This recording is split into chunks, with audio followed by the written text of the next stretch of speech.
Twelfth class.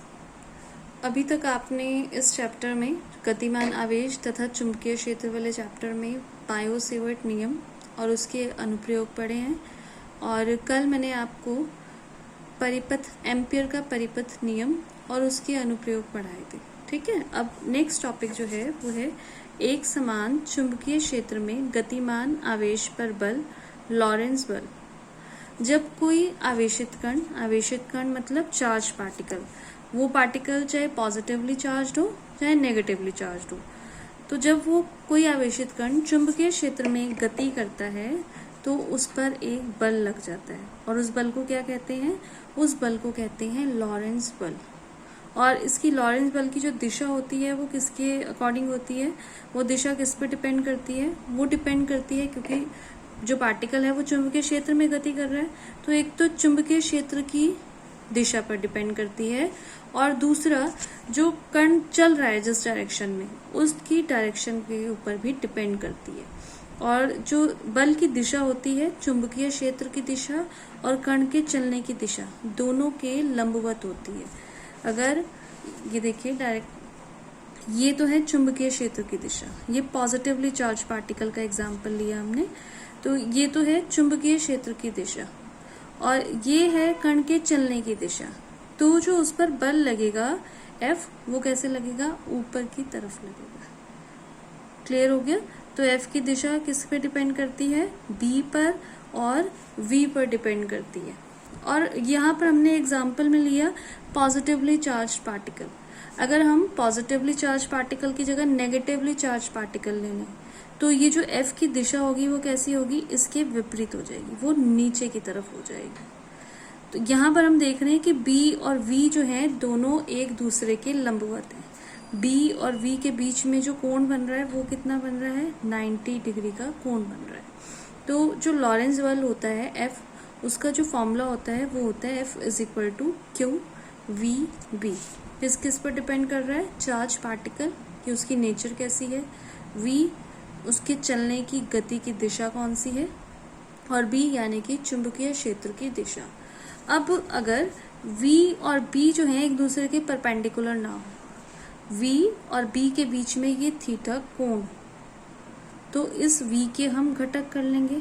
ये घटक जो है वो होगा V साइन थीटा वाला घटक, और जिधर थीटा कोण होता है वो होगा V कॉस थीटा वाला घटक। तो जो ये इक्वेशन है F is equal to Q V B, इसमें जो हमें V लेना है वो हमने क्या कहा कि V और B एक दूसरे के कैसे हो? परपेंडिकुलर। अब आप इस डायग्राम में देखिए, V और B यहाँ पर परपेंडिकुलर नहीं है। परपेंडिकुलर क्या है? एक B है और एक V साइन थीटा है। तो फॉर्मूला जो है F is equal to Q V B, उसमें क्या चेंज हो जाएगा? F is equal to Q B और V की जगह कौन सा वेक्टर आएगा? V sine theta. तो फॉर्मूला क्या हो जाएगा? F is equal to Q V B sine theta. अगर यहाँ पर थीटा 0 होगा तो साइन थीटा की वैल्यू 0 होती है, तो F भी क्या हो जाएगा? 0 हो जाएगा। इसका मतलब कि अगर आवेश जो है वो चुंबकीय क्षेत्र की गति की दिशा में ही गति करता है, चुंबकीय क्षेत्र भी वहीं और आवेश भी वहीं कर रहा है गति, तो इट मीन्स उस पर कोई बल कार्य नहीं करेगा। या आप इसको ये भी कह सकते हैं कि चुंबकीय क्षेत्र की दिशा वह है जिसके अनुदिश गतिमान आवेशित कण पर कोई बल नहीं लगता। मतलब चुंबकीय क्षेत्र वो है कि अगर उसी दिशा में कोई आवेशित कण गतिमान हो रहा है तो F क्या हो जाएगा? 0, तो उस पर कोई बल कार्य नहीं करेगा। ये तो हमने कंडीशन ली कि अगर थीटा 0 कि B और जो चार्ज पार्टिकल हैं वो दोनों एक ही दिशा में हो।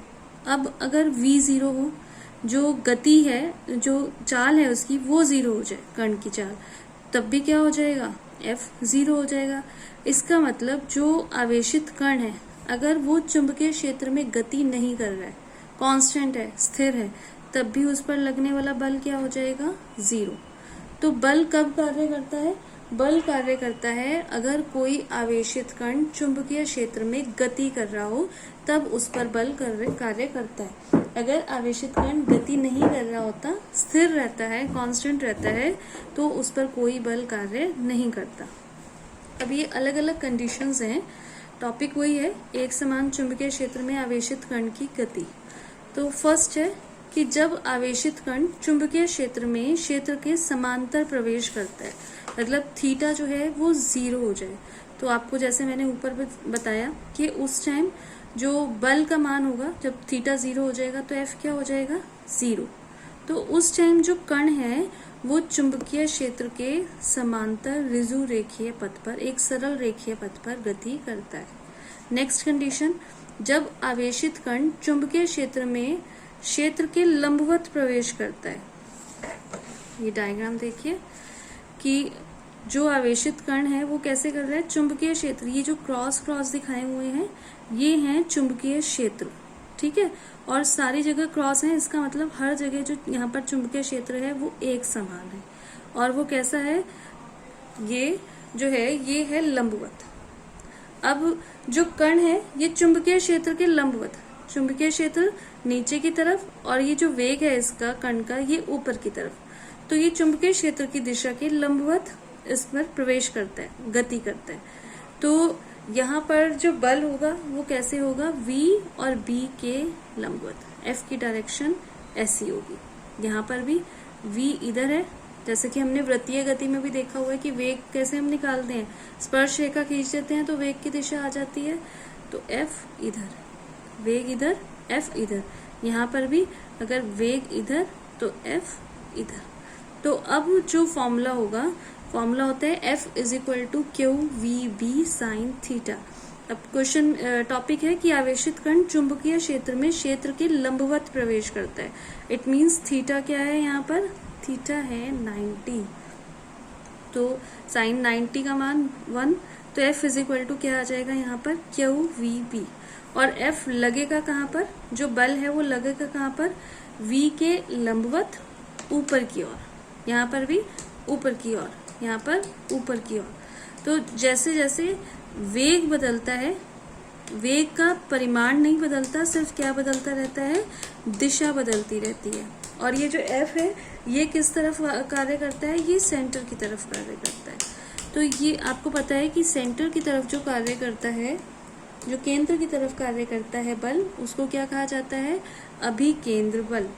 तो ये जो F is equal to Q V B है, ये क्या करेगा, ये किसके बराबर होगा, ये होगा अभिकेंद्र बल, क्योंकि ये लॉरेंस बल जो है वो क्या करेगा, इस कण को वृत्तीय गति करने में सहायता प्रदान करेगा।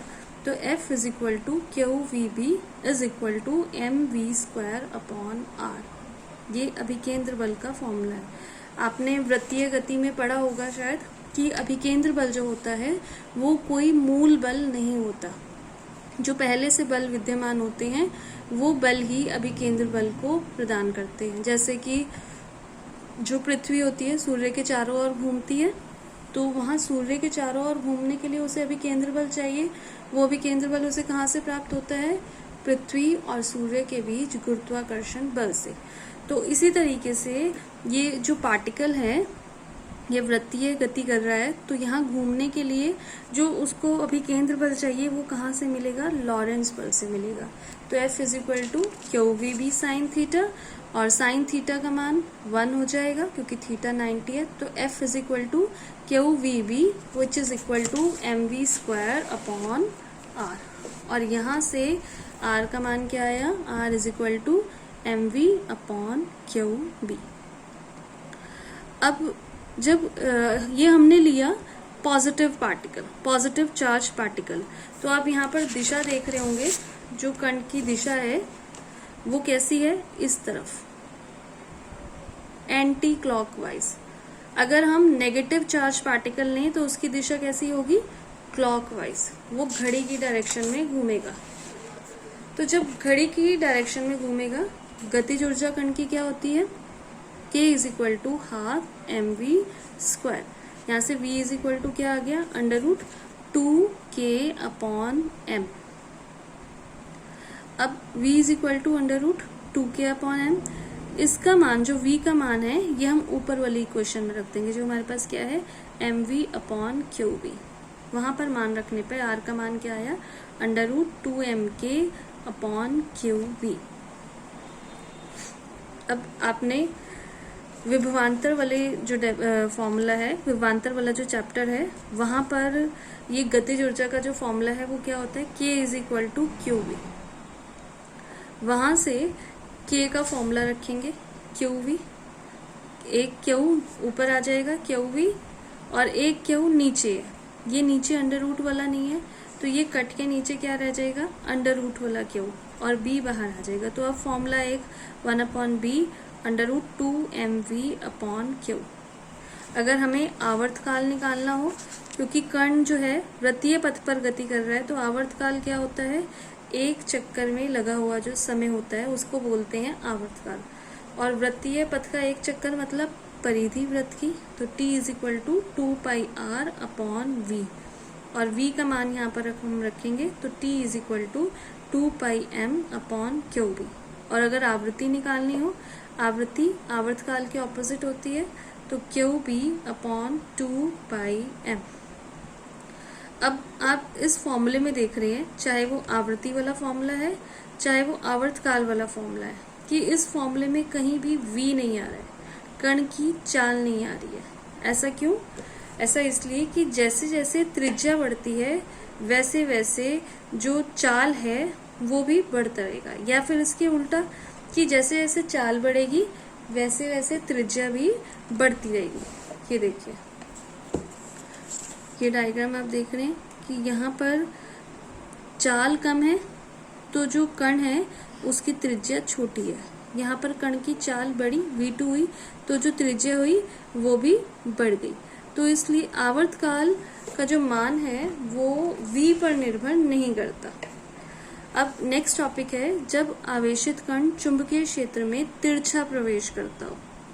तो जब तिरछा प्रवेश करेगा, v को हम दो घटकों में वियोजित कर लेंगे। एक तो समांतर घटक जो b के समांतर है वो हो जाएगा v cos थीटा वाला घटक, और दूसरा जो b के लंबवत होगा वो हो जाएगा v sin थीटा वाला घटक। जो ये पैरेलल वाला घटक है ये क्या करता है, पैरेलल वाला घटक जैसे कि अभी आपने पीछे फर्स्ट वाला जो टॉपिक है वो पढ़ा कि जो समांतर है उसकी वजह से क्या होता है, कण किस उसमें चलता है, ऋजु रेखीय पथ पर चलता है। तो जो पैरेलल वाला घटक होता है, जो पैरेलल वाला घटक होता है मतलब v cos थीटा वाला घटक, वो क्या करता है, कण को ऋजु रेखीय पथ पर चलाता है। और जो परपेंडिकुलर वाला घटक है, जैसे कि ये वाला घटक, हमने देखा कि जब कण परपेंडिकुलरली प्रवेश करता है तो वो घटक क्या करता है, कण को वृत्तीय पथ पर चलाता है। तो एक घटक पैरेलल सीधा चला रहा है, एक घटक वृत्तीय पथ पर चला रहा है। तो जब कोई आवेशित कण चुंबकीय क्षेत्र में तिरछा प्रवेश करता है तो वो दोनों ही घटक कार्य करेंगे। तो अल्टीमेटली जो कण है वो किस तरीके से चलेगा, इस तरीके से। ये क्या है, एक कुंडली की फॉर्म में वो चलता है, ठीक है। और इसकी जो त्रिज्या है वो कैसे निकलेगी, ऊपर आपने जो फॉर्मूला है आर का वो क्या पढ़ा, mv अपॉन क्यू बी। ये यहाँ पर जो v का हम घटक लेंगे, जो वृत्तीय पथ पर जो घटक है वो कौन सा है, v परपेंडिकुलर वाला। तो यहाँ पर r is equal to mv perpendicular upon Q B, और v परपेंडिकुलर मतलब v sine theta, mv sine theta upon Q B. आवर्तकाल 2πm अपॉन क्यू बी। अब ये इम्पॉर्टेंट है, कई बार एक लाइन में क्वेश्चन आ जाता है या इसी में ही पूछ लिया जाता है कि एक वृत्तीय चक्कर पूरा करने में कण द्वारा चुंबकीय क्षेत्र की दिशा में चली गई दूरी को पथ की पिच कहते हैं, कि ये पथ की पिच क्या होता है। जैसे वृत्त में जो एक पूरा चक्कर जो हम चलते हैं उसे परिधि बोलते हैं ना। अगर हम कुंडलिनी की बात करते हैं तो इसमें जो पूरा चक्कर होता है उस पूरे चक्कर में जो चली गई दूरी होती है उसको बोलते हैं पथ की पिच, और इसको रिप्रेजेंट करते हैं p से। तो p इज इक्वल टू जो चाल बराबर होता है वो होता है दूरी बटे समय। तो दूरी बराबर किसके होगा, चाल गुणा समय के। और यहाँ पर हम चाल कौन सी लेंगे, पैरेलल वाली।